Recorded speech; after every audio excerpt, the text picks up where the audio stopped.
And lecture number 4 आज के दिन हम लोग को क्या क्या पढ़ना है। ओके, तो शुरुआत हमने किया था कि रियल नंबर्स में क्या क्या फॉर्म होते हैं, जैसे कि हम लोगों ने देखा था कि बहुत सारे टाइप के नंबर्स होते हैं, ये सभी चीज़ हमने डिस्कस किया था।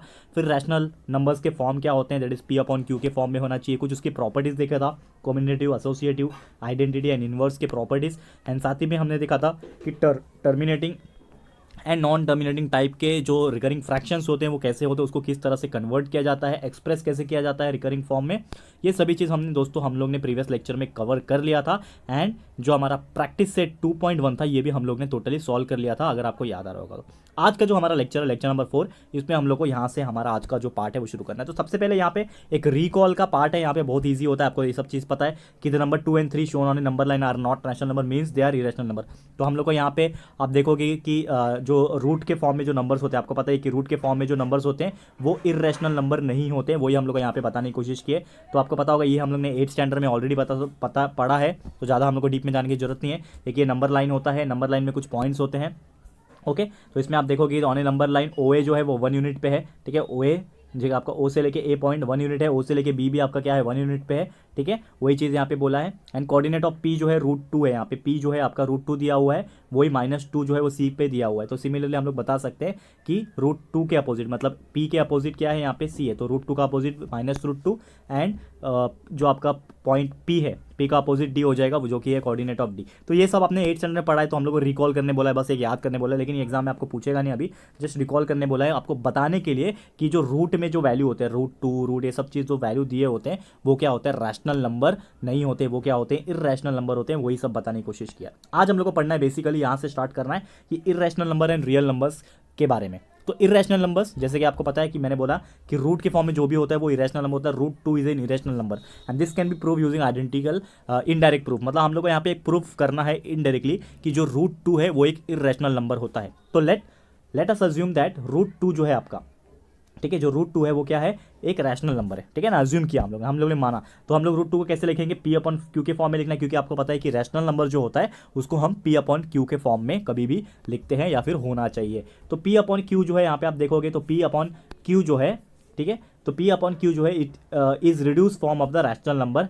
Hence P and Q have no common factor other than 1। तो नॉर्मली आपको पता है कि पी अपॉन जो क्यू हम लोग का आता है, किसका आता है, रैशनल नंबर का, तो वो खुद एक रिड्यूस फॉर्म होता है। रिड्यूस फॉर्म का मतलब क्या होता है, जैसे कि अगर कोई नंबर है 10/4 तो इसको और रिड्यूस कर सकते हैं, ये 2 5 10 हो जाएगा, ये 2 2 4 हो गया, मतलब 5/2। तो 5/2 जो आएगा वो हमारा रैशनल नंबर तो है और वो भी रिड्यूस फॉर्म है, मतलब उससे छोटा नहीं हो सकता। तो ऑलरेडी हम लोग जब पी अपॉन क्यू के फॉर्म में लिखते हैं कोई भी रैशनल नंबर को, तो वो रिड्यूस फॉर्म में ही होता है और वो दोनों में कोई भी दूसरा कॉमन फैक्टर नहीं होता है 1 को छोड़ के। ओके, ये आपको पता है। अब यहाँ पे क्या करना है, √2 को मैंने मान लिया कि वो एक रैशनल नंबर है, तो रैशनल नंबर हमको पता है कि क्या कैसे लिखते हैं हम लोग रैशनल नंबर को, पी अपॉन क्यू। तो हम लोग का हो जाएगा कि √2 जो है वो पी अपॉन क्यू के बराबर है, क्योंकि √2 रैशनल नंबर था और rational number P upon Q होता है, तो हम लोग यहाँ पे लिख सकते हैं कि √2 is equal to P upon Q. Correct है, यहाँ तक आपको आइए समझ में आ गया होगा। अब आगे बढ़ते हैं, इसको हम लोग क्या करेंगे, बोथ साइड स्क्वायरिंग करेंगे। बोथ साइड जब स्क्वायरिंग करना होता है तो हम लोग क्या करेंगे कि जब हम लोग ने दोनों साइड स्क्वायरिंग किया, लेफ्ट हैंड साइड भी राइट हैंड साइड भी, तो √2 का हम लोग का 2 बन गया और पी और क्यू का क्या हो जाएगा, स्क्वायर बन गया। ये आपको समझ में आ गया होगा। अब यहाँ पे मैं क्या करता हूँ, 2 और क्यू को आपस में मल्टीप्लाई कर देता हूँ,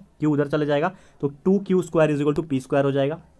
ओके, एंड p² जो रहेगा वो इवन रहेगा। ओके, p² जो है आपका इवन रहेगा and therefore p is also even, means 2 is a factor of p, ठीक है ना। ऑब्वियसली आपको पता ही है कि अगर p जो है इवन है या फिर जो आपका p² इवन रहेगा, तो p जो भी आएगा वो क्या रहेगा, इवन रहेगा, इवन नंबर रहेगा और फैक्टर ऑफ p रहेगा। तो हम लोग ने मान लिया, लेट सपोज उसको इक्वेशन नंबर 1 हम लोग ने मान लिया। अब यहाँ पे p जो रहेगा p is equal to 2t हो जाएगा, ठीक है ना। क्यों हो गया p is equal to 2t, हम लोग ने यहाँ पे t को कंसिडर किया and p² is equal to 4t² हो जाएगा। ओके, एंड टी क्यू लिया हम लोग ने, क्योंकि टी जो है वो एक लाइक सेट होता है इंटीजर्स का, कुछ भी हो सकता है, कोई भी नंबर हो सकता है इंटीजर्स में, जैसे कि आपको पता ही है, तो हमने माना हुआ है यहाँ पे। अब यहाँ पे 2q², तो p क्या है, 2t है, तो p की जगह पे हम लोग क्या लिख सकते हैं, 2t² लिख सकते हैं। तो ये 2q² इज इक्वल टू क्या हो जाएगा, p की जगह पे 2t डाल दो, 2t का स्क्वायर हो गया 4t²। ये वाला पार्ट आई गेस आपको समझ में आ रहा होगा, ठीक है। एंड क्योंकि p हमारा p² इक्वल टू 2q² है ना, यहाँ से आया था। ओके, यहाँ पे पुट ऑन कर दिया। अब यहाँ पे आप देखोगे तो कुछ कैंसल आउट होने के बाद यहाँ पे बचेगा q² is equal to 2t² and q² भी इवन है क्योंकि q इवन रहेगा हमारा,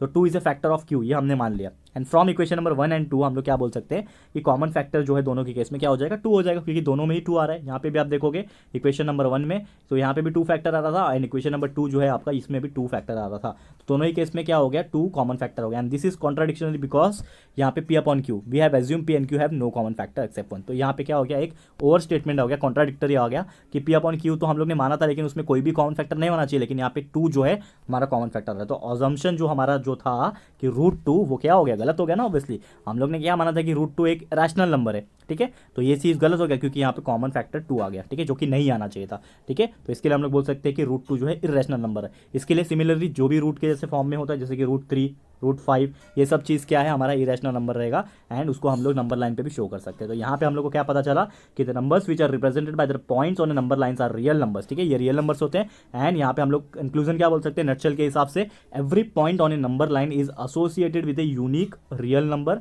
and every real number is associated with a unique point on the number line. हर एक रियल नंबर जो होता है वो नंबर लाइन पे हम लोग एसोसिएट कर सकते हैं यहाँ पे यूनिक पॉइंट के साथ, ये यहाँ पे बोला है। And we know that every rational number is a real number, but यहाँ पे एक चीज़ हम लोग को मानना है कि जितने भी रैशनल नंबर होते हैं ना वो रियल नंबर होते हैं, लेकिन 2 √2 √3 -√2 पाए 3 + √2 etcetera are not rational number, ठीक है, ये चीज़ को छोड़ के। And it means that every real number may not be rational number. मतलब इन शॉर्ट आपको क्या बोलना है, आपको एक स्टेटमेंट याद रखना है कि हर rational number every rational number is a real number, लेकिन हर रियल नंबर रैशनल नंबर नहीं हो सकता, ये आपको याद रखना है, यही हमारा स्टेटमेंट, ठीक है। अगला जो टॉपिक है वो decimal form of irrational number, इसको हम लोग करेंगे हमारे लेक्चर नंबर 5 में, जो कि अगला लेक्चर रहेगा, और इसको मैं बोर्ड पे आपको सॉल्व करके बताऊंगा कि कैसे हम लोग सॉल्व करते हैं, क्योंकि इसको बोर्ड की जरूरत पड़ेगी, आपको हर एक पॉइंट डिटेल में बताना पड़ेगा, इसको हम लोग थियोरेटिकली